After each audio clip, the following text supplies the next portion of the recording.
Hey everybody, it's Carissa. I'm going to be lecturing on 3 concepts from Chapter 10 today from our textbook. The concepts that I've chosen to cover are competitive strategy, human resources management, and technological resources. We'll start with competitive strategy first. The textbook defines competitive strategy as a clear statement of why customers should choose a company's products or services over those of competing companies. This is typically expressed in simple but impactful terms like most reliable, best quality, best taste, most convenient, cheapest, etc. And it's not enough to just have the strategy down on paper and in advertisements. It must be met by action within the company and with its employees. For example, if someone has a hotel and their competitive strategy is to boast that they have the cleanest and most well-kept rooms in town, then they have to actually do that. If you go to that hotel and their rooms are dirty or unkept, then it shows that they haven't actually gone through with their competitive strategy. An example of competitive strategy in the world is in jewelry sales, particularly in diamond sales. There's a large market for buying jewelry, especially for engagement and wedding rings, and there's a bunch of different places that you can go through to get them. So one way that jewelers are setting themselves apart nowadays is by boasting the fact that they have ethically sourced diamonds, meaning that they can say that they know where this diamond came from, who dug it up, where it was dug up, and that there was no human trafficking or slavery involved in the mining or production of the diamond. Now, when a customer is given this option, choosing between something that they know is ethically sourced and something that they may not know if it's ethically sourced, they have a competitive edge being ethically sourced because they're going to be more likely to be chosen. When coming up with a competitive strategy, it's important to complete a competitor analysis, which will analyze the target market, the business environment, and the existing competition. In this process, you try to figure out where there's need for your type of business, and you try to cater to that specific need. Say, for instance, you want to open up a convenience store in your town, and you want to set yourself apart. You would start by checking out maybe their hours. If you find that there are no convenience stores that are open 24 hours a day, you might want to look into that to be your unique selling point.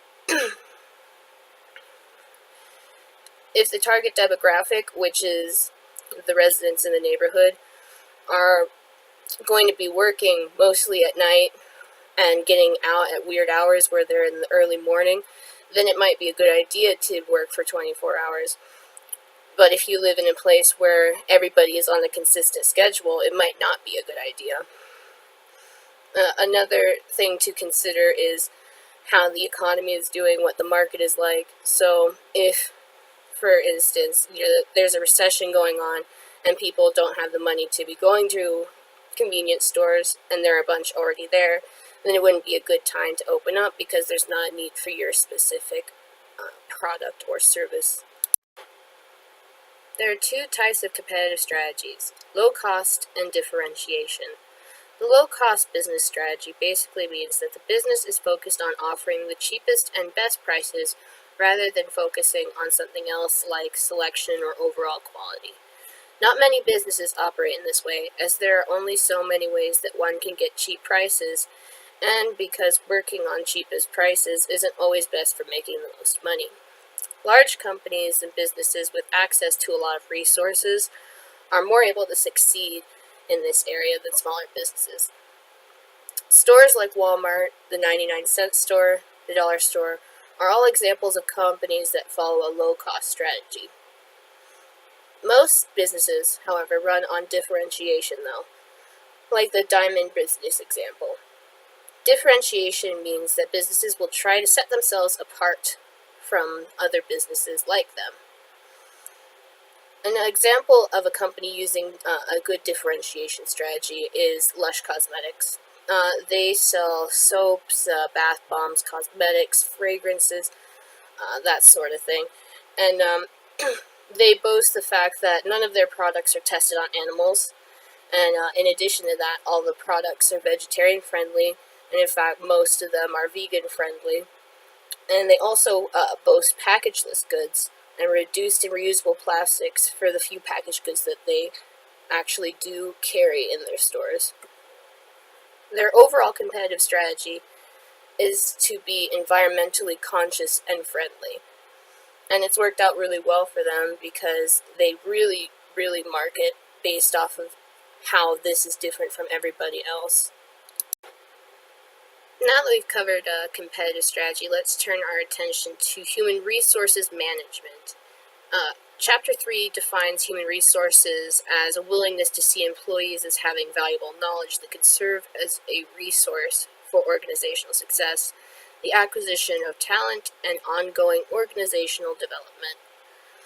In recognizing the talents of their employees, human resource managers will employ 3 components. The 3 components are targeted selection, performance management, and training and development.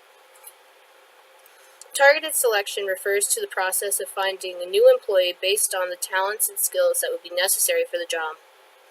The goal is to make it so that the prospective employees will need less training and will be productive a lot faster and won't need to have as much training time before they can get to work.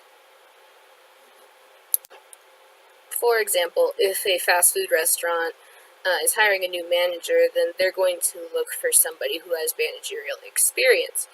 And that managerial experience is more than likely going to have to be in fast food to be applicable. And they're going to want a fast food environment that's very similar to the environment that you're going to be working in. The ultimate ideal would be to have somebody applying who was a manager in a different branch of that chain. When a prospective employee has the skills and talents necessary to start working right away, it makes it so that managers are able to get the most out of each employee position. Performance management refers to the constant interaction and feedback from the managers to employees. It is important that any problems are quickly addressed and that the goals and values that employees should share are clearly communicated. If someone is coming in late on a regular basis, then it is the responsibility of the manager to tell them that being late isn't acceptable and to give them an acceptable alternative. In addition to reprimanding, it's also beneficial to give encouragement and positive reinforcement when they're doing well so they feel like doing good actually accomplishes something for them. Training and development refers to improving employees' knowledge and skills in the workforce as job training. This makes it so that employees are able to do more for their company.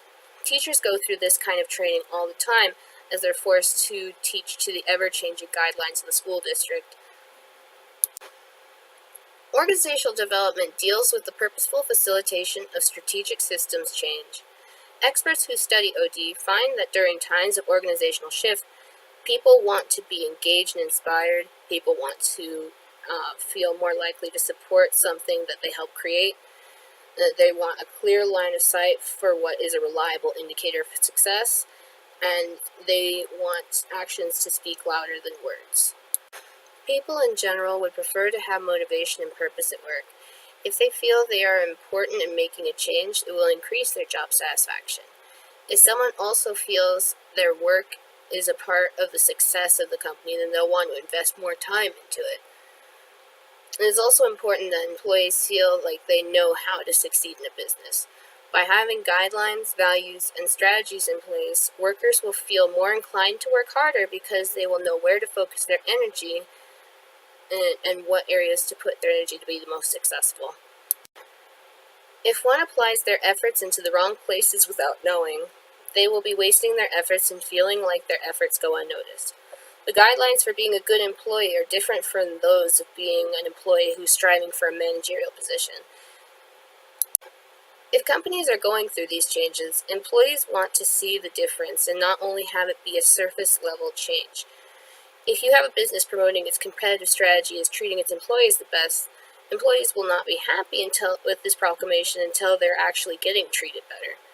Many businesses in the past have said that they would make things better, while doing nothing but undermining the workers and trying to cut corners. Unions exist in part to ensure that when companies say that they are going to improve conditions, that they actually do it, instead of paying lip service to get them to quiet down just for a little while. Now that we've covered human resources management, let's discuss technology resources. There are 4 different viewpoints on the effect of the integration of technology in the workforce, and they are the utopian view, the dystopian view, the neutral view, and the contingent view. The utopian view only sees the benefits from using technology, like the fact that you can communicate across space and time to accomplish tasks faster and get in contact with people anytime that you want. The dystopian view only sees the negative impacts of that technology might have, mainly that employees will be inseparable from work and they may begin to lose their autonomy. The neutral view suggests that technology use makes no noticeable difference in our behavior whatsoever, and that humans are predictable and will remain predictable regardless of what technology is put in front of them. The contingent view, in my opinion, is the one that makes the most sense, as it acknowledges the positive and negative results of technology. For example, overuse can lead to loss of feeling of autonomy, like the dystopian view warns about, but as the utopian view says, it can also be used to connect you with friends, it can make you more productive at work, and it can connect you to anyone, anytime, anywhere in the world. Social media is an example of a technology that has had both positive and negative impacts. On the positive side, it has brought people closer together. It's made it so that people who are long distance, family members who are in different countries, can get in contact with each other. It's also made protest and activism easier, especially in countries where there's oppression actively happening, where they can actually get out their message through social media platforms like Facebook and Twitter and things like that, to bring attention to those sorts of problems. And it's also helped us to, be more productive, get things done faster, because we don't have that barrier of space and time anymore. On the negative side, it's given us a lot less privacy, as a lot of stuff that we do ends up online. People can always get in contact with you now, so you can't really escape. Even when you're at home, you have people trying to get in contact with you, and knowing that you have a way of contacting them at all times, so it kind of puts pressure on you to be still able to work even when you're not getting paid for it. Ironically, even though we're more connected, we feel less emotionally fulfilled by the interactions that we're getting, even though it's more constant, because it's more superficial. It lacks what is known as media richness. Media richness refers to the number of multiple channels of contact afforded by a communication medium. That meaning, more simply, the more of your senses that are involved in communication, the more satisfying the interaction is going to be. Social media tends to be more impersonal. A lot of it is just text-based posts. The most that you're going to get is maybe seeing a video where you're getting someone's image and their voice, but it doesn't compare to being in person, because you're missing out on all the other senses that would be used in that situation.